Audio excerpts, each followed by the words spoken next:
All right, let's get started. So we're back. I have a story for you guys because I have been wanting to make this video for a long time now. Except for the longest time, I've been living next to my neighbors. And since the story's about them, I decided I didn't really want to tell the story while they can hear it. So, now that I'm at my mom's and they can't hear me, let's have some fun. Also, as you've obviously noticed, we're going mobile with this video, partially just because I've been making this off for so long, and I figure I need to make it. Plus, say hi, Bodie. Say hi, Bodie. He says hi. So my first story starts relatively close to the time I first moved into that apartment complex. I had just moved in, and it was around Christmas time.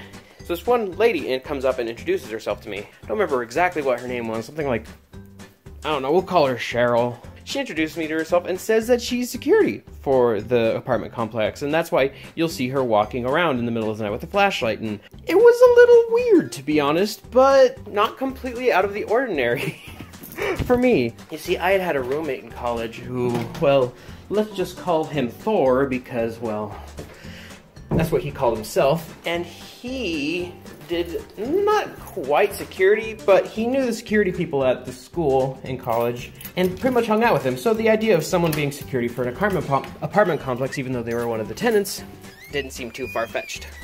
So I just kind of went along with it, figured whatever. Then it got weirder.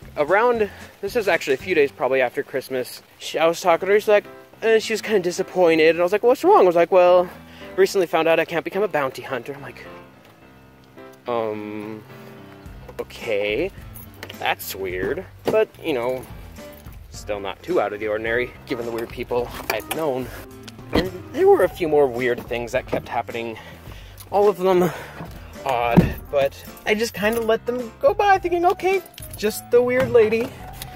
And then it got serious. I have the exact letter that I received from the apartment complex somewhere in my room, but I don't have it on me at the moment. But if I do have it, I'll cut myself in right now saying what it says. Okay, I was able to find the letter, so I'll go ahead and read this real quick, which is actually probably good, because I didn't like my original explanation as to what happened. We got a letter, and it starts off saying, "We have received multiple complaints regarding suspicious and possible illegal activity going on at the property involving tenants and their guests." And it goes on from there saying, you know, quiet hours are 10 p.m. to 7 a.m. It then says that it's crime and drug-free housing, and if you see something illegal, to, you know, contact the police. Don't do it yourself. The clincher, though, is last paragraph, first sentence. As there is no resident manager or on-site security, if at any time you believe there's illegal activity or any type of an issue arises, tenants are to call our office or contact the Boise Police Department. It's just that first part, as there is no resident manager or on-site security. And I can't help but read that and feel as it's directed towards her. Now, I don't know what this lady did. I'm not saying there's anything necessarily bad, you know, confronting people for doing illegal things, you know, has some goodness to it, but I just can't help but imagine what happened.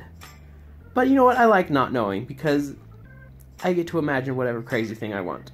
So yeah, that's that. But that wasn't the only crazy neighbor I had. Because you see, that crazy neighbor was tamed compared to this next one. Those of you who know me better probably have heard these stories before, but they're still really, really fun to tell. See, that crazy neighbor wasn't actually technically my neighbor. She was actually a few doors down. This lady, however, was right next to me, and that made things just so much more interesting. I have no clue how this started. I have my guesses, but I'm really not sure.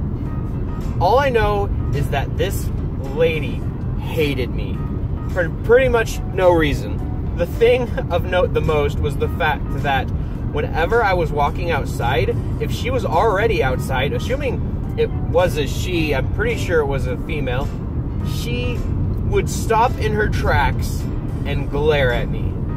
And she would not stop glaring at me until I was out of her sight. Don't know why, but she did it. She would be sometimes at her doorstep, and I would be coming home and she'd just sit there at her doorstep and just glare at me. But that wasn't the weirdest way she would glare at me. Like, say I have to leave for work in the morning. I would leave for work, be walking down, and about halfway down the sidewalk, I would all of a sudden just hear this door slam behind me. And you may notice, for those of you who watched my weekly vlog during the season of Thanksgiving, that I actually tried to capture this. I couldn't though. I tried, but it didn't happen during that week, because I actually caught her doing it once. What happened was, every once in a while I'd be walking down and I'd try and peek back and see it happening. And I thought it was the door originally, but it turns out she would be creeping at me through her window. And after a while of me being down, she would just slam the window shut. And I don't think it was just me, because I would just be sitting in my apartment at times, and all of a sudden I would just hear a slam, whether it be a door or a window, I don't know. The culmination of this had to be this one time where I was driving into the apartment complex, and there she was standing near the entrance of it on the phone, and she looks over to me, flips me off, and goes back to her phone call. I just couldn't help but laugh. I've never been so indiscriminately hated by someone for absolutely no reason in this way. I got to the point where I would say that I like to pretend that she thinks I'm an alien or a robot, and she's just scared of me, because honestly it made more sense than anything else I could think of. In some sense, I'm going to miss the interactions just because they were always just a funny little thing that happened mostly every day. And it was funny. It made me laugh. And I won't get that anymore, which is kind of sad. But at the same point, I'm not going to miss Crazy Lady. Anyway, thank you guys for watching. I have a few more things planned. I'm not sure how much time I'm going to get to do them because I have started a new super secret project. I'm making a video for that, but it won't be out till maybe January. But I do have videos I would like to make, so I'm gonna plan on doing those. Also, I'm going to be taking my old episodes as well as all future episodes, except for story times like this, and formatting them into a shorter blog format for our church's website. So that should be fun. Anyway, this is Seth. This has been a thorn in my side. At least was a thorn in my side, because they're gone now.